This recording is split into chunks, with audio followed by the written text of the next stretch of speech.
Réapparition des cellules cancéreuses au même endroit ou dans une autre région du corps. Une récidive peut survenir très tôt après la fin de traitement, mais aussi après une longue période de rémission.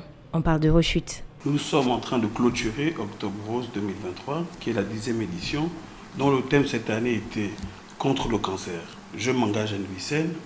Il y a ce qu'on appelle la progression évolutive, donc c'est une progression. Vous êtes en cours de traitement, mais la maladie progresse. La rechute, c'est que souvent les cellules n'ont pas été totalement détruites, donc elles sont là, elles récupèrent un peu, on dit elles sont dormantes, et après plusieurs mois, plusieurs années, elles peuvent à nouveau ressurgir. C'est pour ça qu'en fin de traitement, quel que soit le cancer, 3 mois, tous les 3 mois pendant les 2 premières années, à partir de la 3e année jusqu'à la 5e année, on voit tous les 6 mois, et à partir de la 5e année, c'est chaque année qu'on fait une surveillance pour savoir si effectivement les cellules ont été totalement détruites. Malgré la possibilité de rechute ou de récidive chez les patientes, on peut diminuer les risques de la formation des cellules cancéreuses. Déjà, il faut avoir un traitement optimal.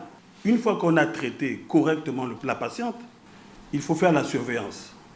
La surveillance, c'est codifié. Je vous ai dit, 2 premières années, tous les 3 mois.